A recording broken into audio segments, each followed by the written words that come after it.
See, I told you. Something always goes Every wrong. time. Every time. Every time. You haven't disappointed yet? No, it's one of those things where you just kind of hope everything works. It's technology. Welcome, everybody. This is Something to Talk About, where I take all the gear that I've accumulated over the years and I put it to a good cause. And with me today is a philanthropist, but he's also an actor, director, and does a lot with gravel and sand. So it's quite a mix. I have Matthew Willson, and that's double T, double L. Double T, double L. Double T, double L. And that's a good way to remember. Matt, tell me about yourself. Well, I'm Matt Willson, 2 T's, 2 L's. Born and raised in Paris, so I guess I'm a parasite. And I have a gravel company called Lakeview Sand and Gravel. We supply aggregates and stone and sand and topsoil to road builders, contractors, landscapers, pavers, general contractors throughout about an hour's radius. My gravel pit's in the south end of Cambridge, so about an hour's radius of there. Yeah, Kitchener, Brantford, Woodstock, into London, a lot into Hamilton. Why Hamilton? Because in Hamilton, everything is limestone. In the ground, yeah. There's nothing but limestone. And limestone's very expensive. And for what people need for building, they don't need limestone. As long as it passes like an OPS 1010 spec, which is very technical for what we're talking about. This is the type of stuff I love to hear. You can use sand and gravel, and it's a whole lot cheaper. Like it's like half the price. Mm-hmm. So what makes the what was it again in Hamilton? They have limestone. Like we don't have limestone in the So ground what would here. limestone? Why would that be more expensive? Just out of curiosity. Well, because the cost of production. Okay. So Like the not Hamilton, when you drive down the Hamilton Mountain, yeah. that mountain, that's what a lot of contractors, a lot of gravel quarries are making their sand and gravel out of, is like that mountain. Wow. So you have to blast it. Wow. And then crush it and wash it. And So just the cost of producing it, obviously, then with the markup that comes afterwards, Yeah. and there's probably, as you say, I dig mine, run it through a processing plant, and voila. and it's all done on site? Yeah. Or is the processing plant somewhere else? No, right in our site. Oh, very nice. Yep. So sand and gravel, multiple uses, obviously. Mm-hmm. I think of concrete, among other Mhm. reasons. What are some of the services and specifics that come with that? Because, like I said, it's the two sides of the coin that fascinate me. Well, what do you mean? What is it used for? Yeah. Well, contractors buy it and they use it for underneath their concrete. If they're pouring concrete, they use it for underneath their asphalt, gravel roads. We sell a fair amount of sand for backfilling septics. We do a lot of septic work. We're licensed to. Mhm. We're, traditionally, one of our other companies is a licensed sewer contractor. So we got into selling a lot of sand and stone to sewer contractors, and I do a lot of recycling. I probably do more recycling of anyone in this area. So is that stuff that's being brought to you that then you put through your factory? Concrete, asphalt, topsoil. We accept that. See, that's something right there. That one little bit, and the business side of me kicks in here. That's a value add that I don't think anybody else advertises. Yeah, nobody in this area does recycling like we do. It's a romantic idea. Oh, we'll get into recycling. It's a hot thing. Everybody should be recycling, and then they they start and they think, what am I going to do with this? Like it just keeps coming in. What am I going to do with it? I have to get rid of it. And you have the perfect opportunity not only to process it but to get rid of it. Yeah, it's a vicious cycle. It is, I'm sure. Oh, it just keeps on coming in, and you have to process and get rid of it. Yeah. Well, and you have your exact your current pit as well in terms. Well, of yeah, producing and that's what we call our virgin material. Mhm. So we have the virgin material that I'm trying to sell as well as the recycling. Now, do you price them differently as a result? Yeah. Yeah. Yeah. Once again, it's the reason I bring it up is one of your latest. I forget if it was a Facebook post. I think it was a Facebook post where it was last weekend, and you were late for an event because you were literally juggling. And I've seen your schedule. Just on the artistic side, I've seen your schedule. Add to that the daily grind, both of weekends or whatnot, plus the family life. Tell me a bit about how you do all that balancing before we get into the specifics. The balancing is easier now. I'm 45. It's easier, I think, partially because I'm used to it, and it's just kind of evolved. Like it wasn't like it started suddenly. It's been building and evolving, so I'm kind of used to it. Mm-hmm. But having said that, it's really tough some days. It's really, really tough. I met a friend for lunch today, a family friend. I haven't seen her in like 20 years. and I was I really wanted to meet this friend, and my phone just kept ringing and ringing and ringing and ringing and ringing, and that I can't even get away for an hour and a half to meet somebody I haven't seen in years, without my phone just constantly ringing. And then with the artistic stuff, again, it's very tough because in the summer when things are really busy at the quarry and I have an audition or I'm shooting or I have to be on location or a wardrobe fitting or I'm on stage or directing, that's tough. And then, I now have a family, so that's really tough too. Yeah, well, you get the travel factor in there. It's one thing when you're doing things locally like Cambridge, or the latest play that you did is something else when you're having to film out of town, out of country, out of Yeah, like I'm going to Europe, not this coming week, but the week after, and that's tough because it's great. I get to go to Europe, and I'm involved in a film festival there. We're nominated for best comedy, but then I'm away from my business, so that's tough. And but frankly, it's a good problem to have. No, it's one of those things where In a way, I think, and Rob, like sometimes I think, how dare I? Some people would love to have this problem. But I think you said it as well. How dare you? It's something that has evolved over time. It's something that has built over time. It's something that you've expanded upon, both sides of the business. Are you at a stage now on the business side where you have other people capable of taking over for you? Yeah. I got some really good employees. We do a fair amount of volume, I think. Never enough. But I think we do a fair amount of volume, and we do it all. I have 2 employees. Wow. That's it. And like I said, there are times when you're out and about doing something else in radio silent mode in some cases. Yes. But I'm really invested in my business. I do everything. I snow plow the roads, I fix the fences, I do the pricing, I chase the money, I pay the bills, I clean the office, I fix the machines, I run the machines.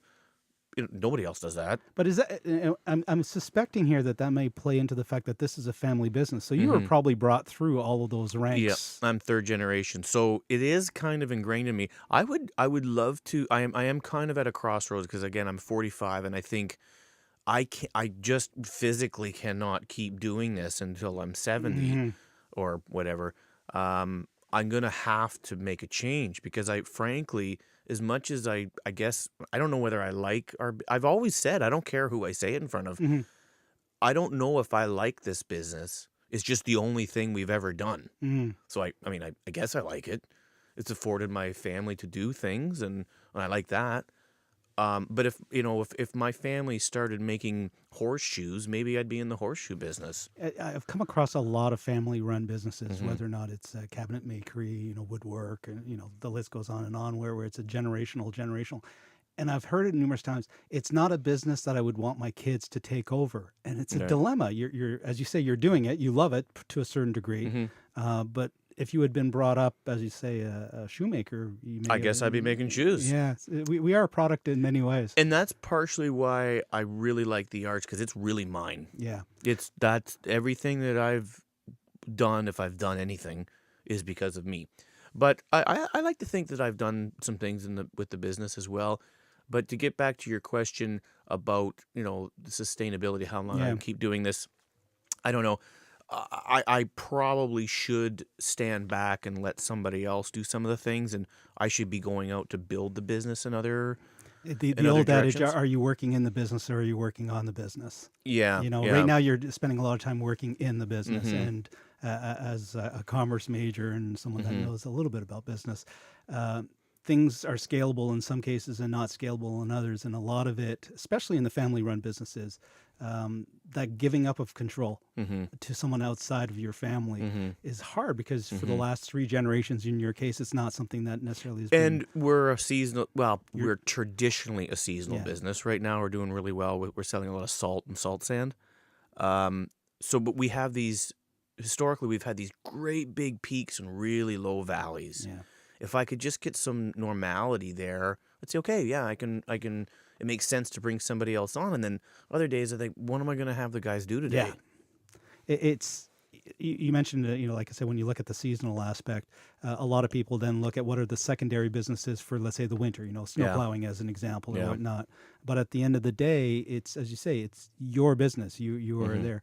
So shifting out of that, because as you say, it's provided, if you will, an anchor and a footing that it will allow you to stretch. At what point in time, was it early 20s, if I read my material right, that you really started getting interested into the artistic side of things? Yep. And when we say artistic, what started off? Was it stage?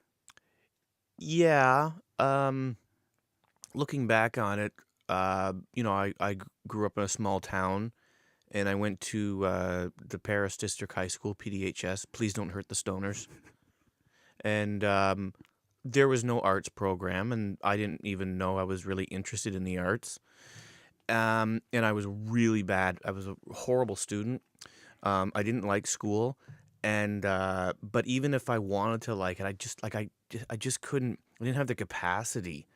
I think I just wanted something else. I didn't know what it was, and I got kicked out of high school. I got kicked out of Paris High School, and the only school that would accept me was Herman Fawcett, and I went to Herman Fawcett for grade 9, 10, and 11 or something, 11 and a half. I forget, and I got kicked out of there. And I went to we were family friends with the vice principal, Larry Rutherford. And I knew that I had to get high school. I had to finish high school. I had no interest in going to post-secondary school. So my family, we went to Larry Rutherford, and he let me back in. Wow. This was back at Paris. Back at Paris, yeah. I wasn't like a nasty kid. I just could not focus, and I really wanted to do anything other than anything structured with school. Yeah. It's for those, from a historical point of view, this is before we had acronyms for a lot of stuff. Yeah, there was no ADHD or anything. I was just I don't know what I was, but looking back on it now, I'm not going to blame my parents or the school system, but somebody should have known. I should have been in an artistic school. Like, I was really expressive. I didn't think I was gay. Like, I knew I wasn't gay, but I knew I was different. I wanted other things. Like, my friends were all into, like cars, and I guess I was like kind of into cars. And well, you were pickup truck, gravel, generation. I right? liked the business. I wanted to. I really wanted to work in the business. I wanted it to be successful. I wanted to work. And quite frankly, my desire to earn money has never wavered. I've always been really interested. The more kids you have, the more that becomes the case. Well, that's too. true. I'm learning that. Yeah. But I really like to earn, and the only way I was going to earn was if I worked. My parents weren't going to give me anything, so I worked, and I like to earn money, and I like to spend it. I really like to save it, but I wasn't afraid to spend it. I spent it on cars, and I spent it on trips. I spent it on women. But during those high school years, even though I like to work and I like to earn, I just knew there was something else. And then I guess I kind of messed around in a few little plays, but there was nothing in school, nothing offered. And then I guess after high school, I was in the family business, and I met a girl, and we were engaged, and it ended horribly, and we weren't engaged anymore. And I think that somewhere around that time, I wanted to get involved in acting, and I went out and I auditioned for a few things, and I got a role. And I'll never forget it. I could not believe that I was going to act. Now, had you done any prep studying? This was just, No formal training or anything. Just this is something I want to try. And Yep. And I got cast, and I was so excited. It was like I was going to be on Broadway. It was like I was in London's West End. You knew there was a fit there immediately. Oh yeah. And then I got pretty freaked out. I was pretty scared. But had you done any presence work in front of people prior to that? Not really. No, so it wasn't just the acting. It was everything was being thrown at you. Yeah. And then, but yeah, as soon as I got into rehearsals, I realized that this is it. Yeah. Like this. Now I'm comfortable. Finally, I've arrived. Yeah. I was in my early 20s, and like honestly, Rob, I could cry. Like the theater saved me. It's my temple. It's my religion. It's my everything. Yeah, really and truly. I don't know what I am, if I've done anything with my life, but if I have, it's because of that. It's nice that you were able to get that early in your life, because I know a lot of people won't hear that until they're in their 40s or 50s or 60s in some cases. And I remind myself of that because I don't have a lot of regret, but I do think, man, if I had just known at 15 rather than 20 or whatever I was, 22, 21, if I had been at an art school, if I had been at I don't know, some of the arts high schools or something, but if I had gone to post-secondary school and taken theater or broadcasting or something, maybe things would have been different. And if I had the confidence to step away from our family business, I probably would have moved to Los Angeles or New York or Vancouver, or even Toronto. Yeah. But that was, that was a big deal. I really thought that I was needed in our business. I wasn't needed in our business. I wasn't needed at the company. I thought I was. And I worked hard. I really did. I really worked hard. I wanted the business to succeed. And then Now, were you still working for your dad at this point, or Yeah, when did you take it over, relative? I worked for my dad, running machinery, dump trucks, and labor work, and working in the quarry, and working on our paving crew, and spent some time in the office. But I don't really have the mind for office work. I liked working physically. I really like running machinery, and I still do. I still like working physically. I like working with. I love running the machines. But I bought the business in 2010. You actually had to buy it. Oh yeah. How does yeah. that work? Is that just a legal thing, or is that just because both. you would have sold it to someone else? Both. Yeah.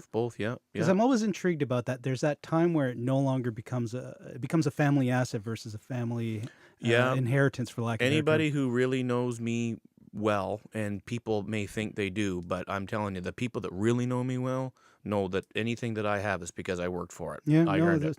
There's no denying the that. The greatest thing that my parents gave to me was opportunity. And they gave me a wonderful opportunity. And they said, you could go to school. I'm 45 and I can afford to go to school. But if I wanted to go to school, they would say, well, then we'll provide you with the opportunity to go to school. But I got to work for it. But anything that I achieved through the company, through business, it's because I worked. If I didn't work, I would have been let go. Yeah. And I know for a fact I had to work harder than anybody else. So you had. I know that because I was there. I remember I worked more hours than anybody. And that's what? For how many years were you doing that? Through high school, after high school, yeah. Wow, so significant years before you even breached. Keep in mind, like, I never went to college. I went directly from grade 12 right to work. Mm-hmm.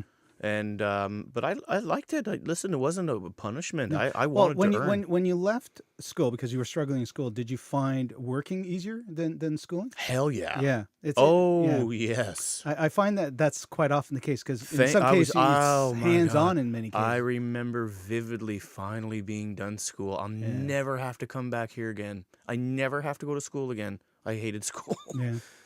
Yeah. Wow. And I'd really like to work. This is exactly what I want to do. Is I want to earn, and I want to run machinery, and I want the business to do well, and I want to build the company. And then that was a company called Paris Construction. Mm-hmm. My gravel pit's called Lakeview Sand and Gravel. My family owned that as well. Right. And I started to really take off with the gravel pit. It wasn't doing well, kind of by design. My dad just wasn't really interested in it. Was it near the end, or was he falling into that same trap of I got passed this on from my dad, as it were? No. At that time, there was quite a pricing war between some of the big gravel companies, and we just couldn't stand in the way. Like they were just going to price each other out. Yeah. So we, thankfully, gravel isn't like produce; it isn't going to go bad, and we own the property outright, so we didn't owe money on it. Mm-hmm. So we just kind of let it sit. But then when I started coming on and, started to want to be interested in building the business, my dad said, well, this is great. Go, make your mark. Here's this company. Start running it.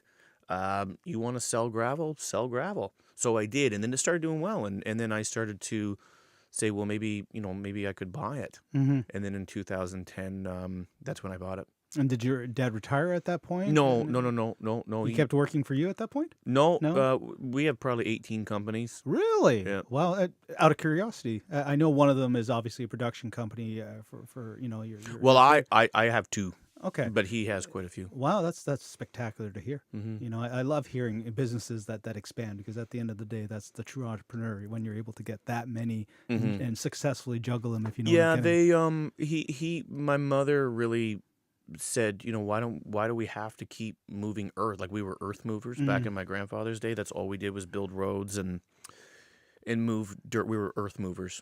And that's a tough business. You spit in front of those machines and they get stuck. That was a tough sled. That was kind of before my time. I don't really remember that too much. I think we had sold all that machinery by the late 70s. I kind of remember some images of the machines, but yeah, my mom said, well, why do we have to keep building roads? Why don't we diversify? Why don't we do other things? And we did. So he had not gotten into the other businesses No. until my mom, Wow. till about 1970, and my mom said, "Listen, let's start doing other things. Why do?" I love hearing that. That's... Yeah, so we did a huge volume with the city of Brantford. We did all the interments and disinterments of at the cemeteries. Again, it's kind of construction related. We did big volumes a long time ago in snow removal and snow plowing, when snow plowing just wasn't, like, everybody wasn't doing it. We did huge volumes back then. Now it's like the Airbnb of... Oh, I mean, you can literally go to Walmart and buy a snowplow Yeah. for your pickup truck. And when we were doing it, like, it was all with heavy machinery. When it really snowed a lot, like all the time, So yeah, and my dad started to get doing a lot of different very construction related, farm drainage. We had a body shop. We had a metal fab. We started doing a lot of financing for projects. Which is always smart, because that's a good way to move some of that money. Yeah, so we just started doing a lot more financing. We owned the London Knights and the London Gardens Hockey Club. Really? Yep. Wow. Yeah. So yeah, and then the gravel pits. We bought the gravel pits, and then I took that over in 2010. Now, did the pit that you have, was that a competitor's pit that you bought, or was that the one that you owned? You said bought the pits. Well, we bought it a long time ago. Okay. Yeah. Okay. That's, this is why I love these conversations, because, you'll look at your IMDb and you'll get one side of the story, and you'll look at your website, which we've joked about, and you'll get the other side of the story. What website? Exactly. Yeah. It's one page on the internet. My SEO brain is just... I'm technically challenged. Oh, I know someone. In any case, the artistic side. So after all those years of slugging away with sand, gravel, and stuff, you finally broke out, or the creative out of the closet, for the lack of a better term, and it felt spectacular from what I'm hearing. Yep. From that point forward, clearly I can tell based on your bio, you worked that as hard as you worked your normal business. Yeah, people talk about, a struggling actor. Well, I still struggle as an actor. I just have, because I struggle because I'm running a business. Like, I'm running a company, like a real company. And I think it's great. I wish that I had busted tables. I wish that I had, worked a shift job in a city like New York or Toronto or LA or Vancouver. I didn't do that because I was actually running like a real business. Like, I had to make out the paychecks every Thursday, or I wasn't gonna have any employees. Like, I had to pay WSIB. I had other things going on, and I was trying to work as an actor. But I think all that stuff you brought up explains to me why I think you're such a good producer.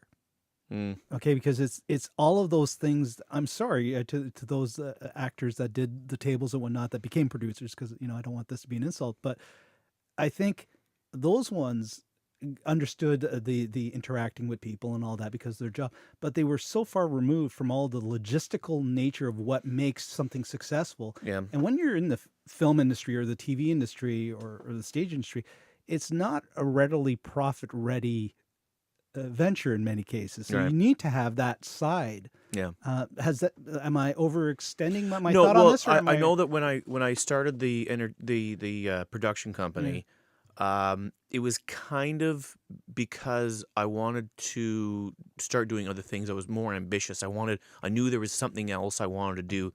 I wanted to, I love the stage. If I could, I would just work on stage and direct for stage. But it's a small audience compared to getting things out to the masses. Well, it doesn't compare to being in a full-fledged movie as an example, right? Yeah, but what was I going to say? The starting the production company. One of the reasons that I started my own is because I would go to produce something with somebody, and I always found that the artistic people really knew the arts, and the business people really knew the business, but they didn't do very well together. It was kind of like a salad dressing. Well, it's the left and right. Like they separate like the oil and the vinegar, and you shake them up, and it's good, but nobody's really in charge. So when I started my own, I thought, well, it's still a business. Yeah. Like making a movie, it's like a production, it's like a project manager building a road. Yeah. Like I think I can do this. It's just looking after people and making sure the bills are paid and somebody being in charge, and that's what I did. That's why I didn't really want to start a production company. I just wanted to do my own stuff, and nobody else was going to do it. Well, I think a lot of successful actors have found a way to do that themselves after, but it's taken them maybe 30 years of being in the business to be able to have that freedom, if you follow my gist. But going back to my main point, I think all of those business lessons that you learned running an actual business of scale, purely in terms of volume of what you're producing, earmarked you for that side of the business. Because I think, as you say, some people are just happy acting. Some people and they expect someone else to take care of the money. Yep, and that's great. I wish that I could just work as an actor. I don't have that. I'm not fortunate enough to do that. Maybe I'm not talented enough to do that. But I'm again running a business. I couldn't just go and try to work as an actor. I had to run my company. I'm not too bright. But I wasn't that dumb. I'd be like, well, I'm just going to leave this business. It's a happening thing, so it affords me to do these things. It's one of those things, most successful ventures, it's the second venture that's the passion project, because you need to have that baseline to pay the bills at the end of the day. Like this to me is the passion side of what I do, and the SEO is what, quote unquote, pays my bills. But at the end of the day, like I said, for podcasting, I didn't discover podcasting until much later, and it's turned out to be my acting. And God, I wish I had this when I was 15 years old, to use your same analogy. Well, you're good at this. Well, it's taken a lot of practice, as you say, a lot of iterations. I do pull from my own business history in that I did a lot of interviewing, hiring. Both, I was a director. It's a lot of hires, a lot of interviews and stuff like that. But I'll be honest, I wasn't a good active listener. Really? I was a horrible active listener. And I say that in relative to today. Okay. So when I started doing the podcasting, I made sure that the majority of the podcasts were stuff that I knew nothing about. And I forced myself, to care. I need to know this, or I want to know this. Right. But it forced me to listen, because it's one thing, look, you see the gear around you. I'm actively listening to you, figuring out the next question, because there's no script here, monitoring the audio, monitoring the board, monitoring the live feed. Yeah, that takes years and years of practice to get to that point. I'm surprised when all of this works, because it shouldn't. You know what I mean? We're in a basement in Brantford, and I'm broadcasting to the world for free. This is free? This is free. I'm out of here. Exactly. It's the passion project. Don't you find that listening to people you wish you started listening to people earlier? When I was at the Second City, the greatest thing I took away from the Second City was that I listened to people, and I focus on them, and I try to remember everything that's been said. It's tough. It's tough to do that, because your brain wants to immediately go to that next bet. I don't find it that tough. Oh, I struggle with that every day, even now. Really? Oh yeah, because my brain is executing 10,000. Do you remember things we've spoken about? Oh God, yeah. Okay. And I can refer back to them and lead them back or whatnot. But it's the essence in many cases, and this is why I love recording stuff. Like I've been fortunate enough to interview people before they died. And it's something to be said. Do you know something I don't know? No. Okay. No.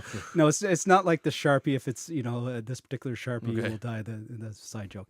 But the the ability to go to the wife of the deceased who has 2 kids and say, this is the interview with your husband where he was the most passionate about talking about what he did for a living. Yeah, that's great. And he's never talked about that prior, and he never talked about it, obviously, after. And the reason I bring that one up, this laptop was bought by him prior to his death because I had a theft and all my gear was stolen.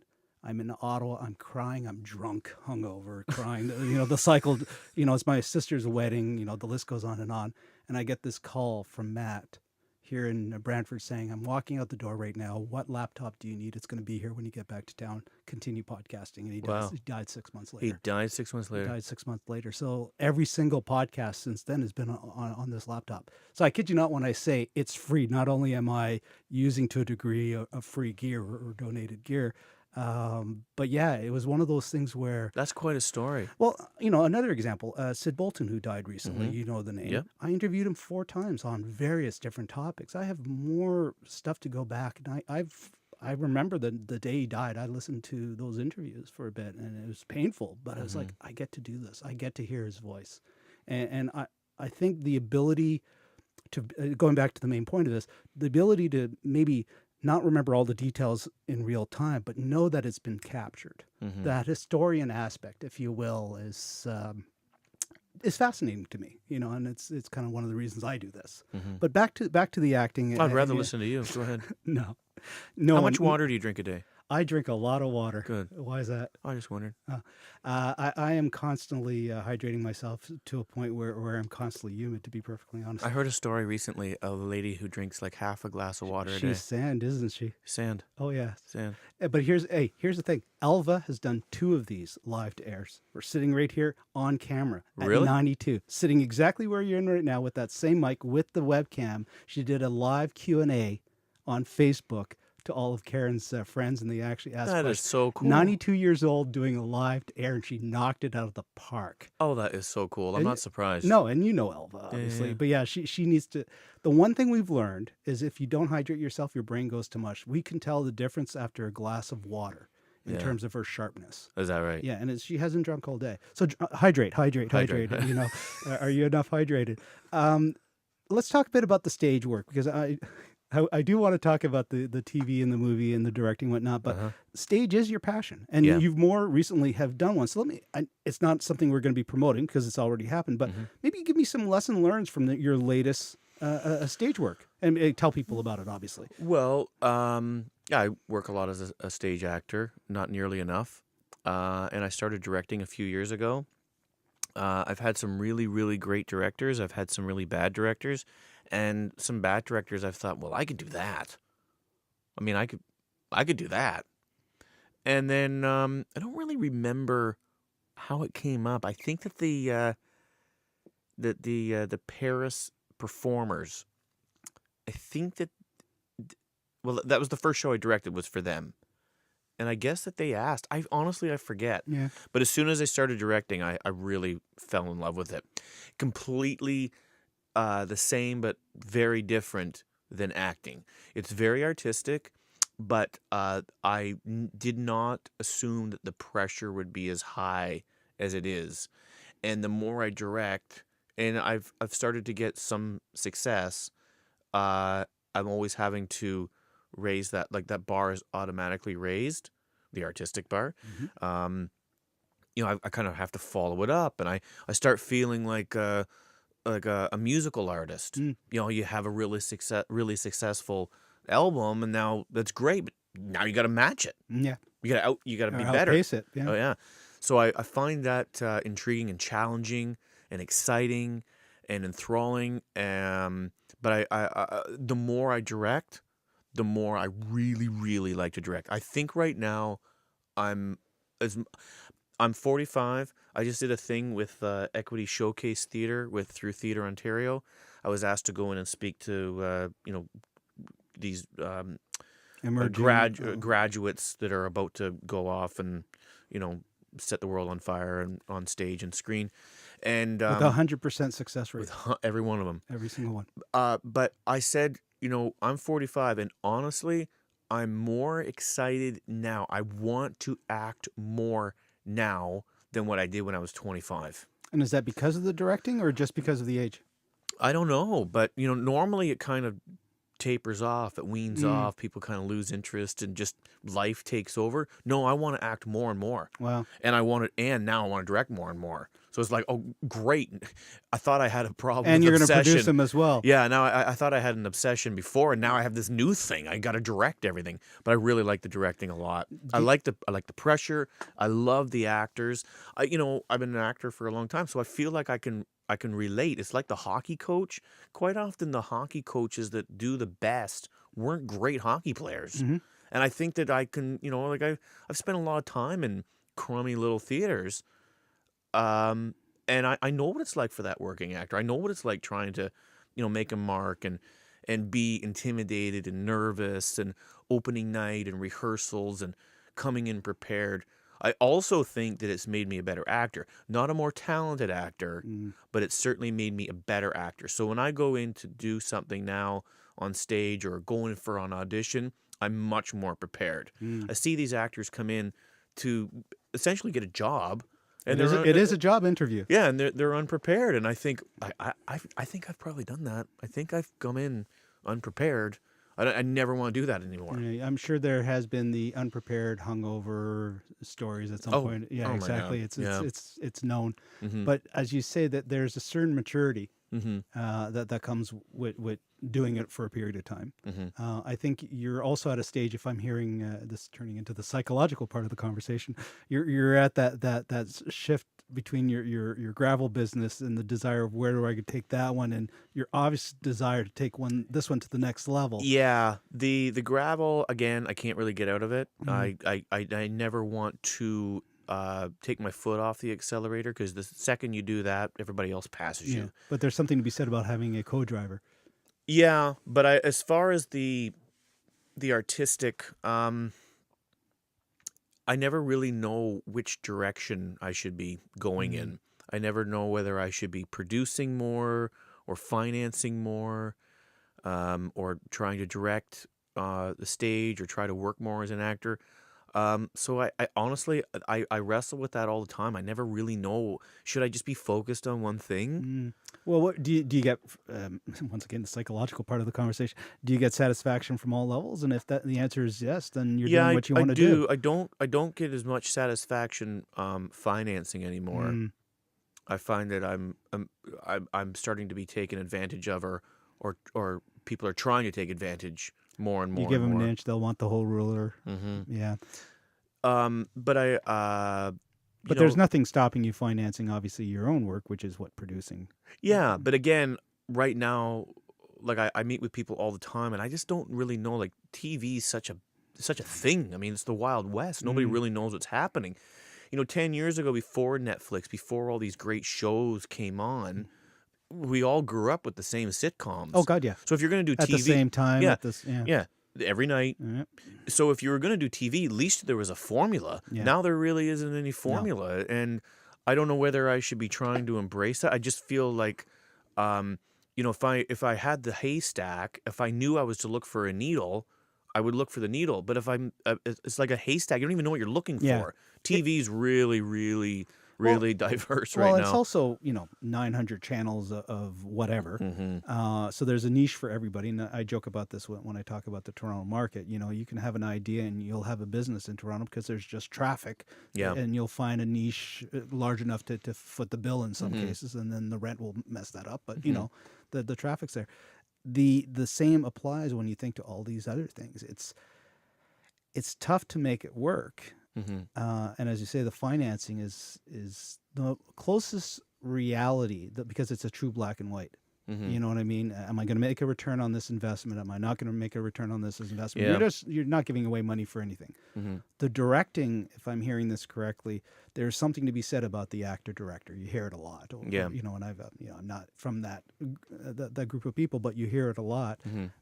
You see both sides of the equation. You've been there, and you've got the maturity to be able to take a 20-year-old. You say that because my beard's turning white. No, I say that because of your confidence. Oh. From the second that the mic dropped, or what I mean, the confidence is there, and I don't think that confidence was there maybe 20 years ago in your acting, in your Probably presence. probably not. And like I said, if this, hey, this is live to air. Who knows who's listening? It's crickets typically. But point being, you're coming across far more confident and knowledgeable and whatnot. And as a job interview, that's what you want to hear, right? Mm-hmm. All of those things play into it. When you're a director, and I have been a director in a different way, Mm-hmm. but it's the same thing. You are responsible for millions and millions of dollars in people's lifestyles, and the list goes on and on. Yep. The one thing they expect is confidence. Mm-hmm. This is what we're doing. It's the right thing to do. Move forward. I have a friend who started to direct, and I said to her, whatever you do, don't be vulnerable. No. Don't let them see you weak. No, it's the one thing they need. Just like whenever I'm doing a campaign for someone, I have to. They believe it so much, and it's not my place to tell them that they can't believe it. You know what I mean? Because the second you break that belief, it shatters them. They need to believe it. Yeah, especially if it's a political I've campaign. been directed by actors, and I think they're not confident in what they're telling me. No, and as soon as that happens, the trust is fuzzy. You know what I mean? And I know this. I mean, like I said, managing people is managing people, whether or not it's artistic or it's a project management, as you said, to a degree. But a lot of it is understanding the motivations. How do you get people engaged? All of those things play into it, right? Yeah. Having done a lot of stage work yourself, you've experienced the opposite side of the prod.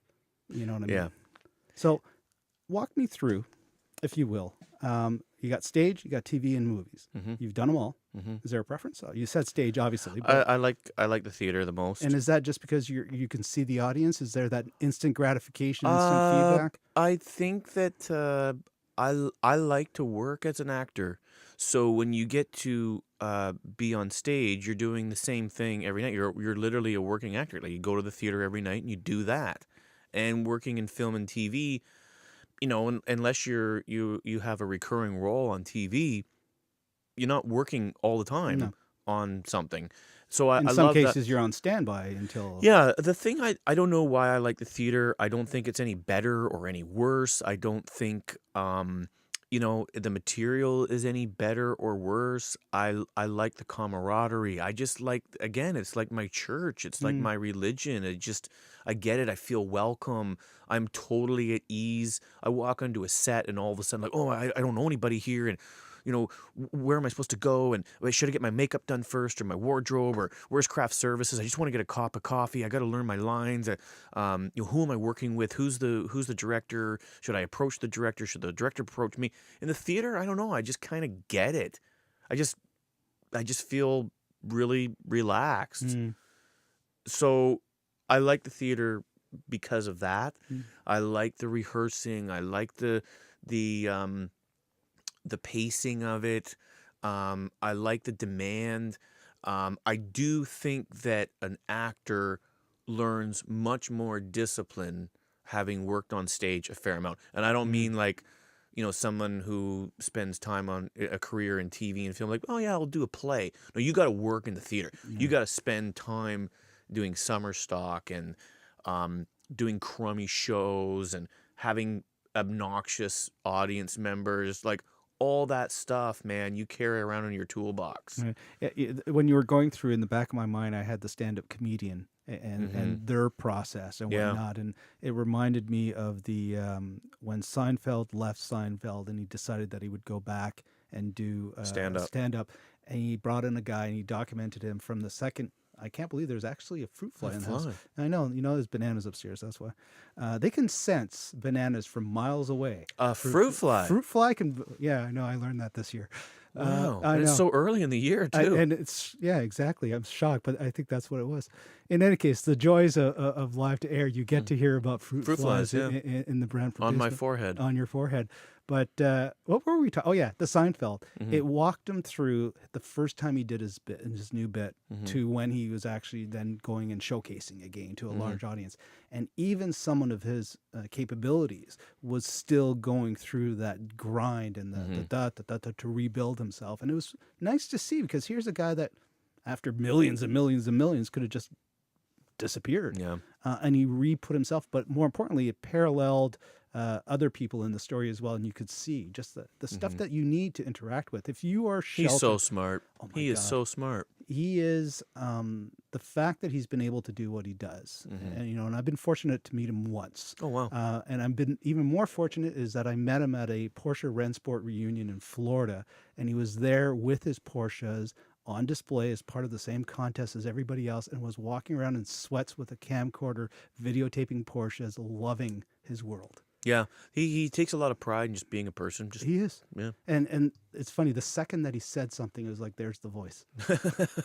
It's the same thing when we met Bruce Dickinson at the airport a year ago. The second he said something, there's the voice. Do you know Nathan Fleet? No. I want you to know Nathan Fleet. Well, we can get Nathan Fleet here.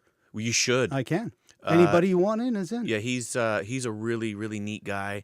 Loves Iron Maiden. He runs the Hamilton Film Festival. Really? Yep. Well, that alone makes us, brothers. Yeah, or to throw it out there, blood brothers. Yeah, he's a great guy. You'd get on well with him. Yeah, well, we'll definitely hook up afterwards, because this is the beauty of this process, is I get to meet people that I would never have met before and have conversations that I would never have. I want to go back to the stage play because it appeals to you. I think a that lot. you should be doing a podcast from the Hamilton Film Festival. Oh, I can definitely do that. I want this happening. Well, let's make that happen. No fruit flies. No fruit flies. That means the caterers cannot bring any bananas. No. So I need to have the Van Halen no banana. That's in the rider. thing. Yeah. No brown M&Ms. Oh my God. I lost track. Oh yeah. I want to wrap up on the stage play. When you're on stage versus directing, because in the case of directing, you missed the last show, so it's not something where once all the stuff's done, they're still able to. I guess there's an assistant director in that scenario, or no, they just the know stage. their stuff by now. Basically, what happens is once the show is up, Yeah, and opening night is out of the way, the director's done. Like there's really nothing. So it's more the trainer at that point in time. A stage manager. Stage manager, or I meant trainer prior, and then they become more of a stage manager once it's live, right? Yeah. So once it's up, but I wanted to be there at the last show. I wanted to see the cast and the crew, but I was running a machine at the quarry. I know that's the story of your life right there. Now there's a prime example where if I was on stage, I would have had to have left the business to go and perform, which I love to perform. But it comes at an opportunity cost that is significantly different. Yeah. There's something to be said, as you say, about finding that balance. The directing for me right now is a really great thing because I don't have to be at the theater every night to perform. I don't have to learn all the lines. I don't have to second guess. I think most actors are insecure. I certainly am. You need a certain amount of extreme confidence, but at the same token, you're just so vulnerable. I mean, you're up there in front of those people. Well, what are we doing? I sound like Seinfeld. But what are we doing? We're standing in front of all these people. They may not like you. You want them to like you so much. They may not like you. It's tough to put yourself outside of your comfort zone in front of a crowd, isn't it? Sometimes I as much of as an insecure actor as I think I am before. I don't really know because I find that like as soon as I walk out on stage, gone, gone. It's a flip of the switch, isn't it? Yeah. Yeah. And in your case, it happens as soon as you walk into that space. Yeah. But as soon as I walk on the stage. Does it ground you? Is that, or is it just got all, like there's something to be said about it's just, the vibe I feel like there. I feel really, not insecure. I feel really secure. I'm controlling the environment. And I feel that actors, again, on stage and screen, when you command that presence, you command the room. Well, we were talking about the Arkell show just recently. Yeah. This is a man that commanded the audience, and I haven't seen that in a while. It was impressive to see, but it's, to your point, that's not something that's the 10-year success. That was 10 years of practice and practice to get to that point where you could take 8,000 people and control 8,000 people. Like I remember, we were talking about marijuana and whatnot. I was asked to moderate a panel with Jody Emery in front of the mayor candidates. Oh, wow. Okay. And it was one of those things where midway through it, we were talking about edibles and how you could make edibles at home. And the big concern would be the smell of your neighbors and the bylaws and whatnot. And at one point in time, I make a comment about someone not liking the smell of bacon, and I literally had the entire crowd turn their heads and stare at Karen. From the stage, I blah, blah, blah, turned my head, and literally 30 people, because, it's a small crowd, but 30 people all follow. And you're like, I just made that happen. I control that audience. And that was it. That was one of those moments where it's like, oh my God, that just happened. Yeah. And it felt great. Yeah, because, it's very that's powerful feeling. when you have that control. And I think you lose that with film. And like I said, with film, like I do editing, that's the extent of it. When you're working in film or TV, you have no idea. I've done stuff. Well, and they could edit 7 ways till Sunday. So even what you record for the most part, you're only as good as the editor wants you to be. And with when you're live, that's it. There's no edit. When you're on film, you don't really know how it's going to be perceived. You don't know what people are going to think of it. With the stage, for the most part, you can alter a little bit, but then again, you have to stay true to what the director and you want to do. So even if it's not going well on stage, for the most part, you gotta stick with it, and that's tough. You go out there every night thinking, this is the wrong interpretation. But that's where the professional will come in, because that's the job. Yeah, you're tasked to deliver these lines and on these cues, on these marks. And again, that's where a lot of discipline comes in, because I've worked with other actors that they get a laugh one night and they think they're going to get that laugh there every night, and the second night or the 9th night they don't get the laugh. They panic. And then they start to push. There's a lot of psychology. They start to push and search for the where's the funny. I was funny yesterday. People laughed yesterday. Why aren't they laughing now? And that, I don't know. Like, just sometimes it just doesn't go over. Sometimes it works well. And the other day we were doing the show that I directed, Waiting for Godot, and one of the matinees, just basically filled full of elderly people. They laughed and laughed and laughed. Like the actors were holding off some of their dialogue because of the And then other performances, nobody laughed. And I think that right there, because at that point in time, it becomes an ebb and flow with the audience. You're not just saying your lines. You got to wait for the bits. Yeah. The bit has to land. It plays out. Well, that fourth wall, there's so much that goes on stage. The fourth wall, we know the audience is there. Yeah. But when they really come at you, I'm it's a fine line to be just pushing forward like you always do, or letting them laugh, and then a lot of people get seduced by it, and then that's horrible. I forget exactly what the quote was, but it was along the lines of, you wanted your actors to focus more on, what was it, the emotion of it versus the lines or something like that. It was less about I said? Yeah, it was something. It might have been an expositor article or something like that. Yeah, I have this thing where a lot of times when we go to the theater as an audience, like the general public, the actors are just so quite often abrasive. Like, the audience is right there, man. Whether it's 100-seat theater or a 500-seat theater, like, we're right there. And I find, I like just, let us just be a fly on the wall, just watching this happen. I don't want you to act and push and perform. Just emote. That was it. Emote. Just emote. Just what emote. does that mean? Elaborate, because I found that a fascinating quote. I don't. I do have a hard time explaining that. In a director, I shouldn't have a hard time. I know. Saying that's that. why I'm forcing you to. Well, I'm just saying. Don't push it. If you're gonna be sad, you don't have to cry and cry and cry. Just be sad. Yeah. If you're happy, just be happy. Just emote. Just. People would come out and they would deliver the line, and they would just be pushing too much. Just come out and say the line, man. Yeah, it's that just realism. The realism. That's really what it is. Yeah, just talk like, because I think that's just talk like Rob and I are having a conversation. But see, that, I think, as you say, when you go to a lot of stage shows, especially the Shakespearean ones, it's there. It's meant to be that way. It's that's the style, right? And then a lot of people will try to replicate that in a non-Shakespearean type play. And it's like, no, this is, well, in your recent plays, 2 guys talking, waiting for someone, and a bunch of conversations. Yeah. That has got to be the less scripted presentation period, because this is literally a chat. Yeah. For most of the play. For If I'm a not lot mistaken. of it's just a chat, Yeah. and that's what I wanted. I always want ebb and flow. I always look for an arc, and I found that with Godot, I couldn't find an arc, so I kind of had to fabricate something. That's just my own neuroses, Mhm. but yeah, I just wanted the guys just to be talking Yeah. for a lot. I was in Godot, and then when I directed it, that's one thing I wanted. I just wanted ebbs and flows, and it's a long time for two people to be standing on stage talking, so I needed lots of variety.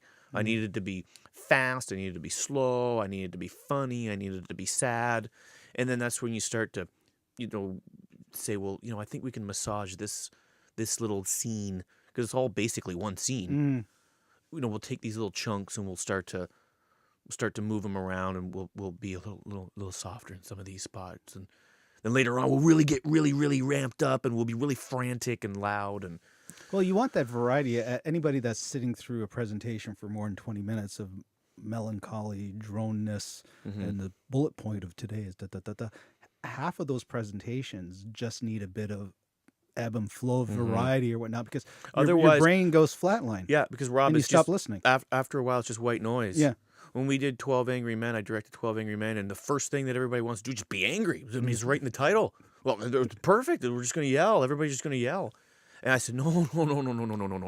No, there's plenty of time for yelling, and we're really going to pick and choose who's yelling when and where. Well, what are the emphasis points? Yeah, You so know, I like said if you were throwing F-bombs every single sentence, the F-bomb. Do you curse on this show? I can. Yeah. It's on Facebook. Yeah. Who cares? Who cares? Who gives a shit? No one's listening anyway, so who cares? But with Actually, that's not true. I've been told to say, hi, Matt, from Chris Wilson. Chris Wilson. Kara and Chris Wilson were Okay. listening, or they may still be listening. So, That's great. How Hi, do you Chris. know? How do you know Chris? I don't. You don't know? No, I Chris? know Chris. Okay. Yeah, I do. But something like 12 Angry Men Yes. is just 12 guys. It's just like a wall coming at you. Yeah. And I certainly don't want that. So you have to, I think a good director is going to, slow things down. Otherwise, it's just like sending the hockey players out on the ice to figure it out. Yeah. Yeah. How does that normally work out? No, it doesn't work out. No, it doesn't. You see, you know what that looks like? Pee-wee hockey. That's exactly. Yeah. You put 20 kids on in Pee-wee and the Timbits, and you watch them go. That's what it would be. That would be like me with 12 Angry Men. That would be it. Let them go. You guys figure it out. Yeah. No, Pee-wee hockey. It just does. That's it. That's it in a nutshell. I always like to tie this back to the charity side of things, because I have a subtitle called "The Podcast with a Cause." You're involved in a few charities. Tell me about Yep. those. Well, I have a thing with children. I think that I was fortunate enough to be raised in a family that we didn't have to worry about some things, and we were always very well aware that some people weren't in the position that we were. I've traveled a fair amount, and I have a real soft spot for kids. So I got involved with Brant Child Hunger. I think it's important for people to know about the organization, because there's people right here in this area, Brantford, Brant County, children who go to school hungry. And I don't think people realize that, because for the most part, we all eat every day. I have nothing. If people want to donate to other countries, that's great. That's up to them. But I think, we should look after children right here. There's children that are hungry right here, and there's no reason for that. Side note, I do have some issue with education and parenting. It's maybe they should figure it out, the parents and the education system, as to why these children are hungry. But nevertheless, children right here in Brantford and in Brant County are hungry, and I don't think it's right. And I would like to make sure that all kids are fed. So, how do you go about that? Donating. Yeah. Yeah. It's all volunteer. So I basically buy a lot of food. They prepare the food, and it goes out to the schools. Very nice. And you do this on a regular basis? Yep. Really? I think that people that do donating, sometimes it's good to publicize. Other times I think it's good to just shut your mouth. My family and I will quite often do something that nobody knows about, and I think that's important. Nobody needs to know. But something like this, I think it's good to publicize because other people say, "Oh, I didn't even know that was a thing. I should do that." Yeah. No, and I think My family just paid for a family to go to Mexico, and there's some circumstances that we it's important for these people to go to Mexico. Mhm. So they couldn't afford it, so we paid for their trip to go to Mexico. And not that I've just said that, but normally we wouldn't say that because it doesn't matter. No. It's just an isolated thing. But then other times, something like this or Sick Kids Hospital, I had a little boy who was quite sick, still kind of sick. That's important to me, Sick Kids Hospital. Anything to do with children for the most part. Have you ever done any stage work for any of those kids? No. No. No, I would never do that. No. No, The reason I bring it up is two of the people that we interviewed in the past, both Doug Hunt and Randy Papel, play their clown roles at the hospital every week. They call themselves the Fun Troupe. Okay. And these are people that, you know who these people are because you're from here, but that's their thing that they every week they go through the wards as clowns and bring joy and whatnot because it's the one thing that seems to be missing in many cases, right? But for the most part, with the exception of when they're on the show and they're promoting it because we want to promote it, I don't hear about it on a daily basis. The worst thing for me are the ones that are the humble braggers. Right. You know what I mean? And as you say, certain things, true charity is not publicized, but unpublicized initiatives don't benefit the charity because then no one knows about it. Well said. Well, I try. I do try. I'm trying to figure out what you just said. It's recorded. That's the best part about Okay, this. I'll listen. Exactly. You I'll just listen need that back. little bit I'll right listen there. back. I always tell people this is the beauty of this. You never know when you're going to say something, and you'll want to delete it, I'm sure. But in any case, we're going to wind down. Is there anything you wanted to add? No, I don't think so. Yeah. Anything you want to ask? I don't know. We got Karen here. How about we get Karen to ask a question? Here, I got a question. Are you a David Lee Roth or a Sammy Hagar? Both. Yeah? I like them both just as much. I think that I spent more time listening to Sammy. Yeah. Yeah. Yeah. Same here. He's a better singer. The variety of his singing. Yeah. Is, and believe it or not, I actually have the Sammy Hagar collection right down to his initial 1970s vinyl upstairs, right? Yeah. So he did a lot of work. Before joining. Sam's a great singer. I mean, David Lee Roth. I love Showman Dave beyond belief. But he can't sing. He kind of talk sings. I've met Sam a bunch of times. He's a really he's a really great guy. He comes across as just that down to earth. Yeah, he is. Yeah, he's a really neat guy. He's a fascinating guy, Sammy Hagar. Yeah, that's you answered that one and then some. I have always thought that when Sammy Hagar came on play, the quality of the musicianship continued. Yeah. But the quality of the artistic writing and all of that. Yeah, it just matured. Oh my God. The second. There's a lot more substance. I mean, when Dave was in the band, it was still just monster riffs. Oh God, yeah. So I think that for the most part, like Dave really fit that mold, but I don't think that had Dave stuck with the band, I don't think that, they'd be playing casinos. Yeah. No. Oh, look at what they did on their last run. Now here, second question: Michael Anthony or Van Halen Jr.? No, Mike. Yeah. Yeah. Wolfgang Van Halen on bass is wicked talented. Don't get me wrong. Yeah. And that is true Van Halen. That is a family band now with a front man. Yeah. And that honestly is the true Van Halen. Like I'm glad that happened. But yeah. That's why I think I like Michael Anthony. I would because he still plays with Sammy. I've never seen Van Halen with all 4 original members. Most people haven't. No. I've been fortunate enough to see David Lee Roth when he went solo with Billy Sheen and Steve Vai, and that was a show. And Greg Bissonette. Yeah, is that who was on drums? I couldn't remember who was on drums. Greg Bissonette. There you go. That was a stellar show. Yeah, they're a great band. Those guys. Oh my God. There was talk about them touring again, but I don't know, man. I love David Lee Roth. He was my idol. Still kind of my idol. I mean, everybody wanted to be David Lee Roth. I've said to my wife, like, you don't understand. Like, David Lee Roth was the biggest golden god. Like, he was just so cool and sexy and funny and a real good entertainer. And you know what? You listen to some of that stuff from years back. It was live. He was singing. He could really sing, and they did some neat stuff. But That's another 2 podcasts. No, it is. But there you go. We ended on something that we didn't want to end on. Mm-hmm. Reintroduce yourself, and is there anything that that you want to add? No, my name's Matt Willson, and I'm from Paris. I'm an actor, director. I'm going to Europe in a couple of weeks to promote a film that is at the Renaissance Film Festival in Amsterdam. We're up for Best Comedy, and then I'm going to be in Los Angeles for March break.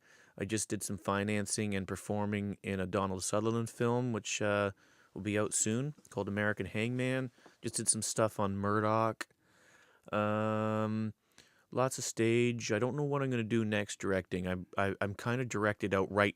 Just as much as I love it, I just did like 4 shows back to back. It's been going on since the summer. So my wife would kill me if I did that too. So I'm just chilling out a little bit with that. But I'm definitely going to be directing something in the next 6 months. Perfect. Mm-hmm. Thank you for being here. Yeah, thanks for having me. This has been good. It has been, hasn't it? Yeah. I love these chats. I love these chats.